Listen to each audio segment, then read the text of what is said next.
সঁচাকৈ বন্ধুসকল, বিশ্ববাসীৰ সন্মুখত পুনৰ এবাৰ যেন নাক কাণ কাটিবলৈ গৈ আছে আমাৰ ভাৰতীয় ক্ৰিকেট দলে। আৰু আমাৰ অসমীয়া দেখাৰ কথা আছে যে যি মূলা বাঢ়ে তাৰ দুপা তোতেই চিন। আৰু WTC ফাইনেলৰ আজি মাত্ৰ 2টা দিনহে হৈছে আৰু 2টা দিন হৈ যোৱাৰ পাছতে গম পোৱা গৈছে যে কোনটো দলে এই খেলখনত জয়লাভ কৰিবলৈ গৈ আছে। আৰু সেইবাবে মই কৈছোঁ যে যি মূলা বাঢ়ে তাৰ দুপা তোতেই চিন। আমাৰ ভাৰতীয় ক্ৰিকেট দলে পুনৰ এবাৰ বেয়া প্ৰদৰ্শনেই কৰিছে আৰু 2013 চনতে আমাৰ ভাৰতীয় ক্ৰিকেট দলে অন্তিমবাৰৰ বাবে চেম্পিয়ন ট্ৰফি জিকা। কিন্তু তাৰ পাছৰে পৰা আমাৰ ভাৰতীয় ক্ৰিকেট দলে কোনো ধৰণৰ বিশ্বকাপ বা কোনো ধৰণৰ WTCৰ চেম্পিয়নৰ খিতাপো জিকিবলৈ সক্ষম হোৱা নাই।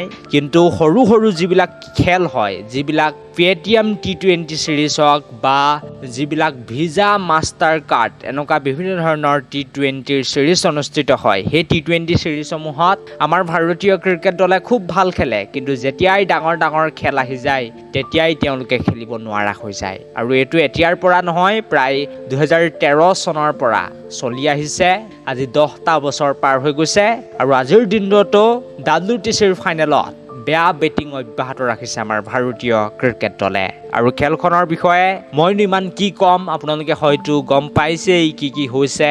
আৰু অলপ ক'বলৈ বেয়া লাগিছে যে আমাৰ ভাৰতীয় ক্ৰিকেট দলৰ ইমান এটা বেয়া অৱস্থা, কিন্তু এতিয়াও এজন খেলুৱৈ ফিল্ডত টিকি আছে আৰু সেই খেলুৱৈজনে হৈছে ajinkya rahane। আৰু ajinkya rahane যেতিয়ালৈকে ফিল্ডত থাকিব, যেতিয়ালৈকে তেওঁ আউট নোহোৱাকৈ থাকিব, তেতিয়ালৈকে কিন্তু আমাৰ ভাৰতীয় ক্ৰিকেট দলৰ জান থাকিব। আৰু এই গোটেই খেলখন আমাৰ ভাৰতীয় ক্ৰিকেট দলে যদি জিকিব বিচাৰিছে তেনেহ'লে 150-200 ৰান তেওঁ অকলে মাৰিব লাগিব। ইয়াৰ লগতে শিখৰ ভাৰতে কাইলৈ দিনটোত ভাল খেলিব লাগিব, তেতিয়াহে এইখন খেলত কিবা এটা সম্ভাৱনা আছে। নহ'লে কিন্তু একেবাৰে আমাৰ ভাৰতীয় দলৰ জিকাৰ সম্ভাৱনা নাই। আজি ভিডিঅ'টো প্ৰথমতে এটা লাইক হ'ব লাগে ajinkya rahane আৰু মহম্মদ চিৰাজৰ বাবে, কাৰণ মহম্মদ চিৰাজে খুব সুন্দৰ বলিং কৰিছিল। তেখেতে 4টাকৈ উইকেট দখল কৰিবলৈ সক্ষম হৈছে।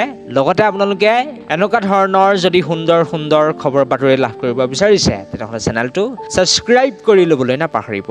আৰু পুনৰ আমি ভিডিঅ'টোৰ মাজলৈ আহিছোঁ।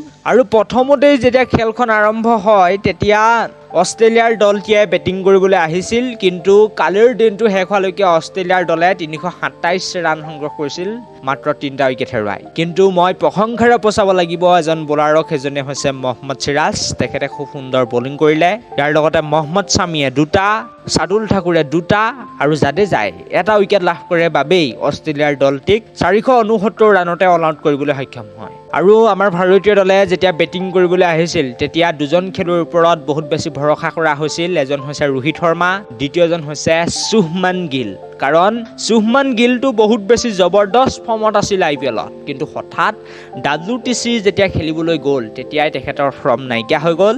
শুভমান গিলে 15টা বলত 13 ৰান মাৰে, ইপিনে ৰোহিত শৰ্মাই 26টা বলত 15 ৰান মাৰে। চেতেশ্বৰ পূজাৰাৰ পৰা আশা কৰা হৈছিল তেখেতে 25টা বলত 14 ৰান মাৰি আউট হৈ যায়। ইয়াৰ লগতে বিৰাট কোহলিৰ পৰাও আমি বহুত আশা কৰিছিলোঁ, তেখেতেও 31টা বলত 14 ৰান মাৰি যায়। তাৰ পাছতে ৰবীন্দ্ৰ জাদেজাই 50টা বলত 48 ৰানৰ বৰঙণি আগবঢ়ায়। কিন্তু এজন খেলুৱৈ আজিৰ দিনটোত টিকি থাকে ফিল্ডত, আৰু সেইজনে হৈছে ajinkya rahane। আৰু বহু দিনৰ পাছত ভাৰতীয় ক্ৰিকেট দলৰ হৈ আমি ৰাহানেক পুনৰ খেলা দেখা পালোঁ। আৰু ৰাহানে আজিৰ দিনটোত তেখেতৰ যি কাম সেই কাম কৰিছে বুলি মই ক'ম। আৰু খেলখন তেওঁ ধৰি থ'বলৈ চেষ্টা কৰিছে।